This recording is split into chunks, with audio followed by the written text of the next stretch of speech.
Tombotso ho asy anao indray ny manaraka izao fandarana izao amin'ity programa Antso maika ty ary melohan'ny irosotsika amin'izao anio izao dia andeha hivavaka isika.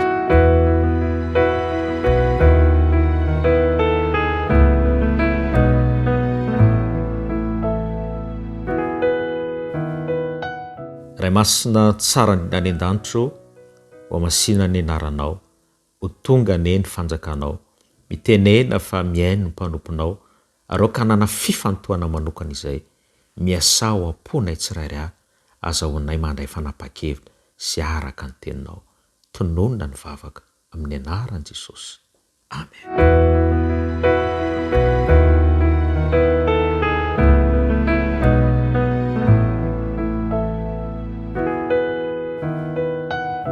Ny fahasoavan'Andriamanitra sy ny fitiavana ne ho amiko sy ho aminao amin'ity anio ity ka azahoako sy azahoanao mandray fanapa-kevitra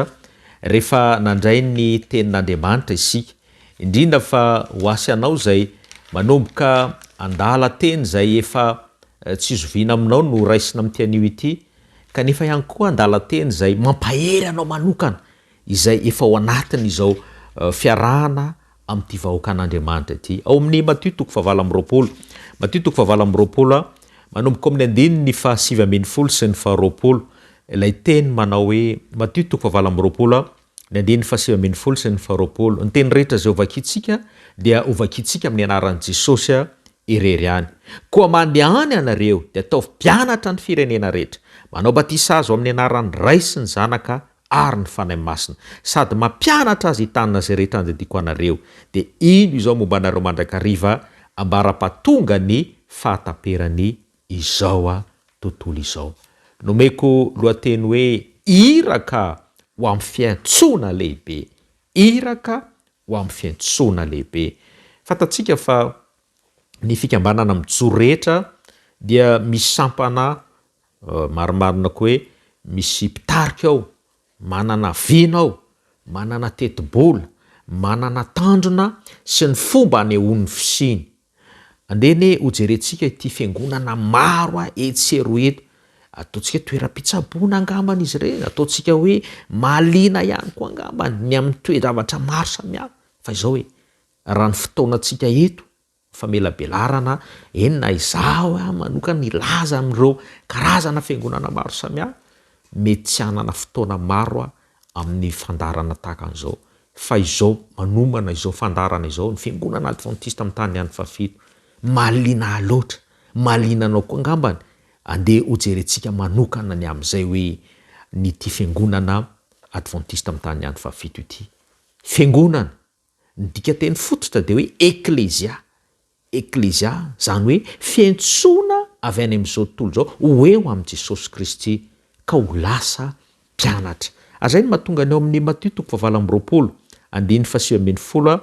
tapany voalohany ao zay efa nivakitsika teo, kanefa manao hoe hataovy mpianatra mpaniraka eto, dia tsy iza fa Jesosy Kristy ilay tompony no ivo ihany koa izy.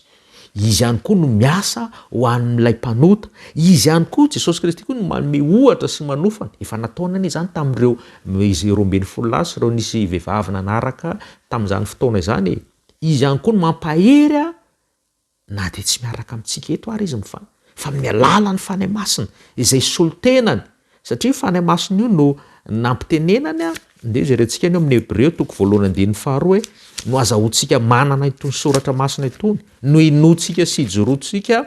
no amakitsika azy dia anaratsika an'izay voalaza ao. Dia ahoana izy ao amin'ny Hebreo 1:12, Hebreo 1:12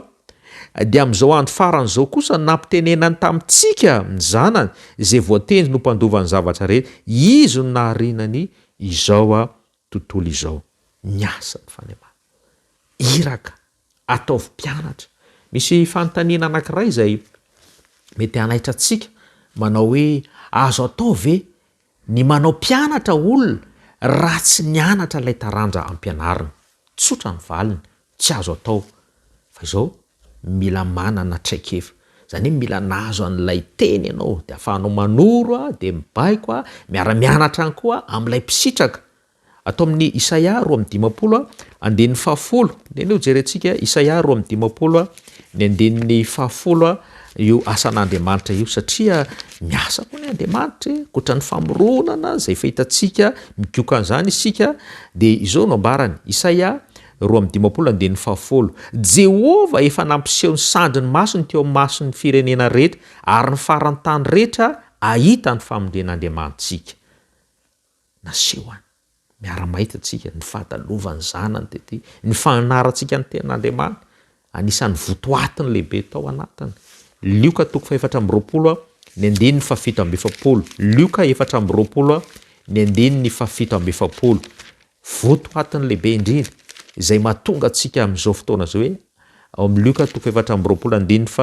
7:20 ary mba ho toriana amin'ny anarany ny fibebana sy ny famelan-keloka amin'ny firenena rehetra manomboka eto Jerosalema famelan-keloka zany hoe fiverenana amin'ny tena izy nivony sainy ny fo ka rehefa resy lahatra ny olona anankiray dia zay manonga azy maneho azy amin'ny alalan'ny batisa izany ka ny fiangonan'Andriamanitra marina izany mandrean'io ao Matio 7:20 andiny 7:20 hatramin'ny 20 io misy any manatanteraka na dia tsy amin'ny lalan'ny marina azy fa le fiangonana kosa le marina eto le fiangonana adventista amin'ny tany ihany fafito Apokalipsy 4:20 andiny 12 le fototra hoe ino ny faharetan'olona masina tany nandidin'Andriamanitra sy ny finoana an' Jesosy Apokalipsy 4:20 ny andinin'ny 10 lay mino ny fanahy faminaniana raha fitina zany ny finoana an' Jesosy io no ivony faharoa fakatoavana ny didiny didifolo io no arofanina ary le fanahy faminaniana ny fitariana an'ilay fiangonana ho amin'ny fankairezana ho amin'ny fitariana eo amin'ilay famarinana lehibe dia Jesosy Kristy mampaheranao ny safidy ny ombina amin'io zanak'Andriamanitra sisa io zay fototsara baiboly fa tsy amin'ny hevitra ny olona ny vondrona hoe andao ampijoro an'ity fiangonana ity amin'izao anarana izao efa niainga tao amin'ny fandiniana ny Daniela 4 andiny 4:20 sy ny fitondrany fanahy masina amin'ny fandaminana misy miparika eran-tany fanomanana ny olona rehetra amin'ny alalan'ny afatry ny anjely telo ao amin'ny Apokalipsia 4:20 andiny 1 Apokalipsy 4:20 andiny 1 hatramin'ny 1:20 ny amin'ny fahefan'Andriamanitra ny fisian'ny sabata ny fitsarana n'izao tontolo izao ka le Babilôna ilay nampianatra diso ho ravatsy hoe ary ny fisafidianana ilay fiainana zany hoe ny famonjena miaraka amin'i Jesosy Kristy ry mpiaino malala tsy rery ianao eto amin'ity tany ity niaraka taminay tety tamin'izao antso izao fa manana an'Andriamanitra fitiava manana an' Jesosy Kristy manana ny fanahy masina efa miasa ho anao sy efa niasa anao ka mila manaiky ianao ivondrina ao anatin'izany vahoaka an'Andriamanitra izany zay to tsapa fa to malemy to alany sasany fa tian'Andriamanitra noho izy ireo mifototra amin'ny tenin'Andriamanitra le teny tonga nofo le fiainana sy manambara toy izao ary mampahery atsika amin'ny mampianatra azy hitany izany taraja zany teo amin'ny fisainan'ny olombelona teo amin'ny fiainany sy ny fahafatesan'i Kristy hatreo amin'ny finanam-bilona ka hatrany amin'ilay fahafatesany tao amin'ny hazo fijaliana dia antso amin'ny fampileferana ny tena so amin'ny firaisana amin'ny fahoriana ny fiainan'i Jesosy nanala sarona ny fikasan'ny olombelona izany nitondra ny fahamarin'ny lanitra ny Jesosy ary zay rehetra niaino ny feo ny fanahy masina dia voatarika eo aminy raha sitrakao amin'izany antso lehibe zany Jesosy Kristy no ivo izy no fototra izy no maniraka atsika ho amin'izany fiantsoana lehibe zany koa manasanao irahany ianao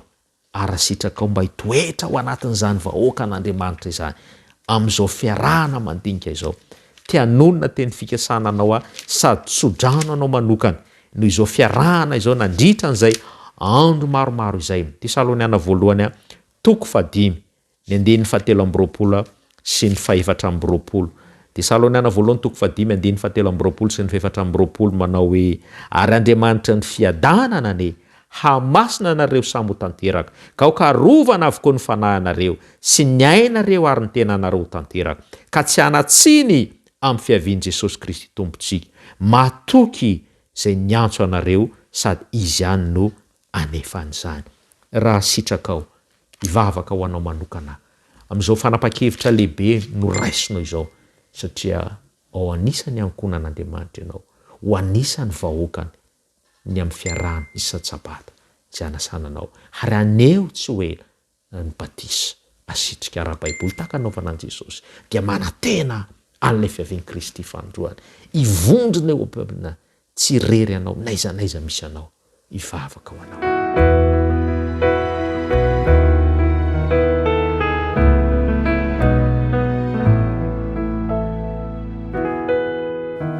Ray masina tsara indrindra any an-danitro, ray be fitiavana tokoa ianao, ray sy manokana ny fanapa-kevitra misy an'izao mpiaino malalanao izao, na izy na aiza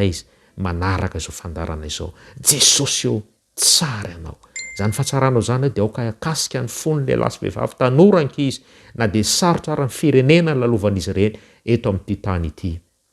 amin'izao firenena misy anay izao, na inona ny saranga, na inona mety ho fananany sy fahefana, raiso ampelantanana ny fiainan'izy ireo, ka ny fanainao masina ny anavatsava am-pon'izy ireo, mba hitoerany mahatoky hatramin'ny farany, satria ho zanaka ho izy. Ka raiso ampifaliana, takan'izao fifaliana raisinao mizara amin'ny teninao izao, ary tombontsoa ny fiarahana teny, ka ny olana rehetra mety misy dia mahatoky ao fa homenao ny vahaolana, ary ampitomboy hatrany ny fahaizanay mandray ny antsonao, indrina antso lehibe, dia ny fiomananay ny amin'ny fiavianao fandroana. Mety misy ny olana indraindray saka ny enina hatramin'ny fahafatesana, kanefa eo ianao dia andray an-tanana satria nangana ny matsy ao aminao. Aza mafoina masaraka fa ny fahasoavanao sy ny fitiavanao ampimizarany ao aminay mandrakariva, tononona ny vavaka amin'ny anaran'i Jesosy. Amen.